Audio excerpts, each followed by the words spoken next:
Hey guys, I am here to talk to you about some things that I learned at TCEA just about our iPads that I think could either make your lives easier or make your students' learning easier. So let me share those things with you now, real quick. Okay, so I'm going to talk to you about your control center. So your control center is what you pull down from the top right corner of your screen. You can actually customize this to have certain things that you want. Like for example, down here you see I have my screen recording turned on. There's an Apple TV remote in there if you didn't know that. You can start a new note, take a picture, turn on your flashlight, etc. from this. And this is also how you, of course, screen mirror. Before I leave this control center, I just wanted to point a few things out to you that you may or may not have noticed. You can change the brightness of your screen and the volume of your headphones or your device using your control center. You can also turn on Do Not Disturb. You can lock your rotation. And then something you may or may not know, you can tap to turn off AirDrop or change it to everyone. If you hold down on that little section and then you hold down again, so let's say that my Wi-Fi is giving me some issues and I want to see the information like what Wi-Fi is it connected to. It tells me there, but if I hold my finger down on it, I can actually choose a different Wi-Fi from there or go straight to the Wi-Fi settings by tapping Wi-Fi settings. And I just tap on the screen somewhere else if I don't want to do that. Okay, same with Bluetooth. I hold my finger on it. It's going to show me what things are connected via Bluetooth and take me straight to the Bluetooth settings if I so desire, and I tap Bluetooth settings. But you just tap back on the screen to go back. That's your control center, but I want to show you how you can customize that. So I'm going to go down to the settings app and open that up. And then I'm going to go ahead and go down to underneath general where it says control center on the left hand side. You can actually customize what things you can access from there. So like maybe I want to access my magnifier or my text size or add a timer. Then that would be where you could add those things in to customize your experience there with your control center. Now, if you didn't want something, then obviously you could tap the minus sign and it would remove that from your control center. So if you didn't know about that, now you do. All right, next I'm going to show you how to personalize your widgets. So I don't know if you've noticed, if you swipe over to the side, to the right is how I swiped, you've got the time and the weather and a calendar and a few things here. Now you can actually customize this. So if I hit edit, then it will make everything start kind of wiggling. You see the minus signs, you can remove it. There's also a customize here, but up at the top right, there is a plus sign. If you press that plus sign, you can add some different things. So something that I definitely think everybody should have in their widgets is the batteries widget. So I'm going to go ahead and tap that to add it, and it shows you the battery percentage of your devices and what you have connected. So I'm going to go ahead and add that, and that's there. Some other ones that you might like are app suggestions. We've got a smart stack, weather, of course. If you want to have your reminders on there or your Outlook calendar on there, that's something you can add. You could add in some pictures if you really want it to be personalized. You can remove things that you don't think you're going to use. So there's a lot of different ways that you can personalize that, but definitely I think this is probably my most used widget of all the widgets, so that's a good thing to know as well. And then when you're done organizing it, you can just tap done in the right hand corner, and then there you have your personalized widgets. All right, the next thing I'm going to show you is some of the tips and features that I have for your Notes app. So if you open the Notes app on your iPad, you may notice that you can just start writing. Like I have my Apple Pencil in my hand and I can just start writing down notes. Now, right now you may have noticed that I have selected the tool that allows me to draw, and it converts my drawings, or writing I should say, to text. So for example, how are you? It takes my writing and changes it over to text. So that's pretty cool. Now if I just wanted to write, so I'm going to choose the regular pen tool now, and I wrote hello. And if I hold down my finger on what I wrote, I can actually copy it as text and then paste it.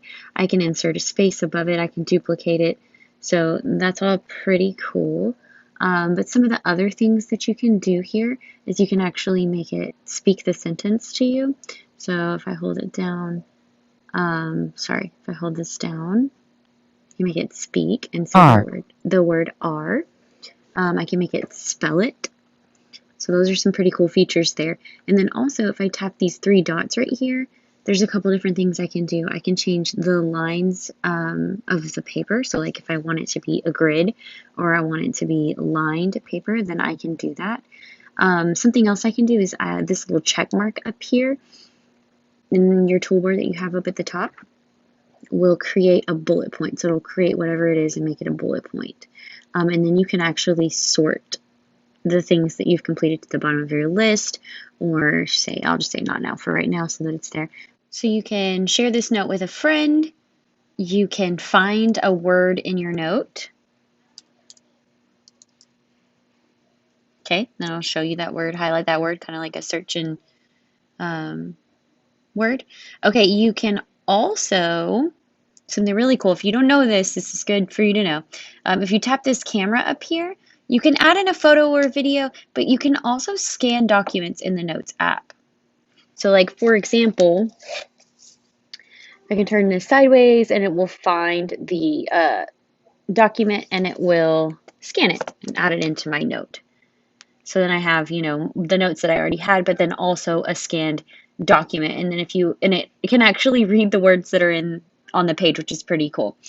Okay, so another way that you can, since we're on the subject, another way that you can make a scan. So if you open up your Files app, you can actually go up to the top left, this whole section here, and you see the three dots with a circle around it up at the top, and you can choose Scan Documents. So that's another way that you can scan documents and actually add them straight into your files. So that's pretty cool because then you can have it saved in your iCloud or on the files on your iPad. And the last thing I'm going to talk to you about is some of these accessibility settings that we have in our iPads, or on our iPads, I should say.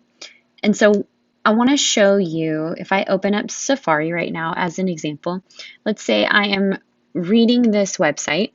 Now, I don't know if you've ever noticed before, but there is something called a reader view up at the top where you see nps.gov, the web address on the left-hand side. In that same section, you see a small a and a large A. Some websites are not able to show you the reader view. For example, this is one of them. But if I were to go to, for example, this TCEA website, I'm going to go ahead and take it off reader view. This is what it would normally look like. Things are moving around the screen. There's a lot of things to look at. Now, if I wanted to turn on the reader view in Safari, I just press the two A's and say show reader view. And that makes it a lot less intense. Takes away some of the distractions and just puts the focus on the text that's on the page. Now, this little tool here that I have, you might notice it has a little arrow. I tap that arrow and it brings up this little player. Now, what it's going to play is whatever's on my screen. So if I press play right now, it's going to start reading this screen to me. Welcome to TCEA Plus IDACON. And I can pause it, I can skip, I can choose the speed.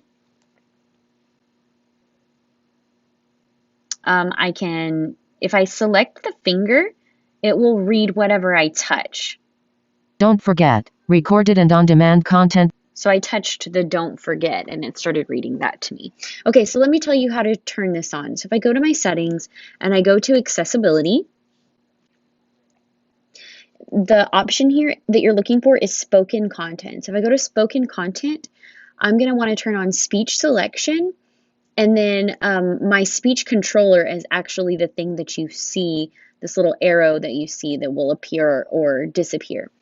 So this is really good for those kiddos that need things read to them or just need to hear it instead of have to read it themselves. Okay, and so then what you're going to choose, I did speak selection is on, speak screen is on, and then speech controller is actually the thing. So I want to show that controller so that it's there anytime that I need it, okay?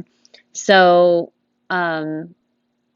yeah, I'm not even going to talk about the other things there, but that is how you would get it to appear on your screen, is by turning the speech controller on and the speak selection and speak screen on.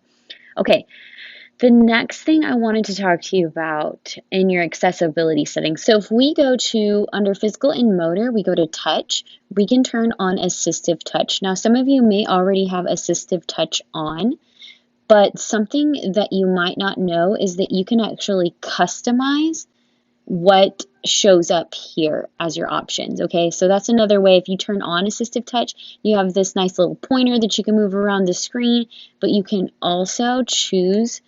So if I do customize top level menu here, I can take away some of the icons. I can add more icons. You tap an icon to change it. So if I want to add something here, I have lots of different choices. I can lock rotation. So this is kind of like another control center. And you can even use it to restart your iPad, take a screenshot. That's really nice because, it's not super easy to take a screenshot right now. You can select all kinds of things, little shortcuts that you create to different apps. You can customize this quite a lot so that it will look the way that you want it to look. I hope you found something useful that you feel like you can use in your classroom, or a setting or new thing that you learned for yourself today. Thanks for watching.